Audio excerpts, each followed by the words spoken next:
Hello friends, আসসালামু আলাইকুম। One spoon রেসিপিতে আপনাদের স্বাগতম। আজকে আমি আপনাদের কাছে একটি কাটলেট রেসিপি নিয়ে হাজির হয়েছি, চিকেন পটাটো কাটলেট। আশা করি আজকের আমার রেসিপি আপনাদের খুব ভালো লাগবে। তাহলে শুরু করা যাক। কাটলেট তৈরির জন্য প্রথমে আমরা একটি প্যানের মধ্যে তেল, পেঁয়াজ, কাঁচামরিচ কুচি এবং টমেটো কুচি নিয়ে একটু নেড়ে চেড়ে দেব। পরিমাণগুলো আপনারা স্ক্রিনে পেয়ে যাবেন। এরপর আদা রসুন বাটা নিয়ে নিচ্ছি 2 চা চামচ। ভালো করে মিশিয়ে নিব 1 মিনিটের জন্য। এরপর আমরা এখানে এখন দিব চিকেন কিমা। চিকেন কিমার জন্য আমি এখানে চিকেন ব্রেস্টের 250 গ্রাম নিয়েছি। প্রথমে টুকরো করে তারপর ওগুলোকে ব্লেন্ড করে এরপর নিয়েছি। আপনারা যদি চান তাহলে আপনারা বাজার থেকে চিকেন কিমা নিয়ে সেটাকে ব্যবহার করতে পারেন। এখানে আমি দিয়ে দিচ্ছি পরিমাণ মতন লবণ। তারপর আমি এটাকে ভালোভাবে মিশিয়ে নিব। মেশানোর পর এখানে হলুদের গুঁড়ো, মরিচের গুঁড়ো এবং ধনিয়া এবং জিরা গুঁড়ো দিয়ে ভালো করে নেড়ে চেড়ে নিব। খুব ভালো করে মেশাতে হবে যাতে কোনো প্রকার বড় টুকরো না থাকে। এরপর ভালো করে নেড়ে এটাকে ঢেকে দিব 5 মিনিটের জন্য। ঢাকনি খোলার পর যখন দেখব যে চিকেনটা মোটামুটি সেদ্ধ হয়ে এসছে, তখন সেখানে আমরা মিক্স মশলা মিশিয়ে দিব। মিক্স মশলার একটা রেসিপি আমার চ্যানেলে আছে, আপনারা যদি চান তাহলে সেটা দেখে নিতে পারেন। এরপর আমরা ভালো করে নেড়ে পানি শুকিয়ে ঠান্ডা করে একটি পাত্রে নিয়ে নিব। কাটলেট বানানোর ক্ষেত্রে আমাদেরকে প্রথমে কিমাটাকে ঠান্ডা করে নিতে হবে। গরম গরম চিকেনের সাথে আলু মেশানো যাবে না।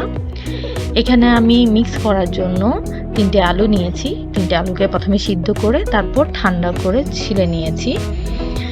এখন আলুগুলোকে ভালো করে চিকেনের সাথে মিক্স করে নিব। আলু ম্যাশ করার ক্ষেত্রে আমাদেরকে ঠিক মনে রাখতে হবে যেন কোনো প্রকার বড় টুকরো না থাকে, এবং চিকেনের সাথে মিক্স করার সময় চিকেনেরও যদি কোনো বড় টুকরো থাকে সেটাকে ভালো করে ম্যাশ করে নেব। এরপর জায়গাটা ক্লিন করে আমি এখানে নিয়েছি ব্রেড ক্রাম্ব এবং 2টো ডিমকে ভালো করে ফেটে নিয়েছি। এখন কাটলেট তৈরির জন্য আমি একটা শেপ করব। শেপ করার পর সেই শেপ অনুযায়ী ওটাকে আমি প্রথমে ডিমের মধ্যে চুবিয়ে নিব। এরপর ব্রেড ক্রাম্বের মধ্যে চুবিয়ে নিব। ব্রেড ক্রাম্বের মধ্যে চুবিয়ে নেওয়ার ক্ষেত্রে আমরা কিন্তু তখন একটা পরিপূর্ণ শেপ দিতে পারি।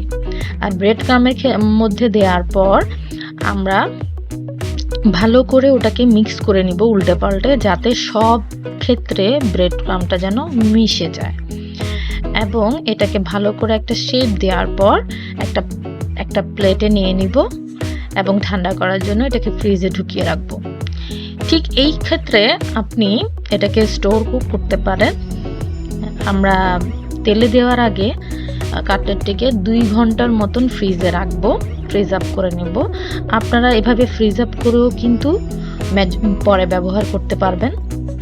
এখন আমি একটি পাত্রে ভাজার জন্য ডুবো তেল নিয়ে নিচ্ছি এবং সেখানে একটি একটি করে কাটলেট দিয়ে দিচ্ছি।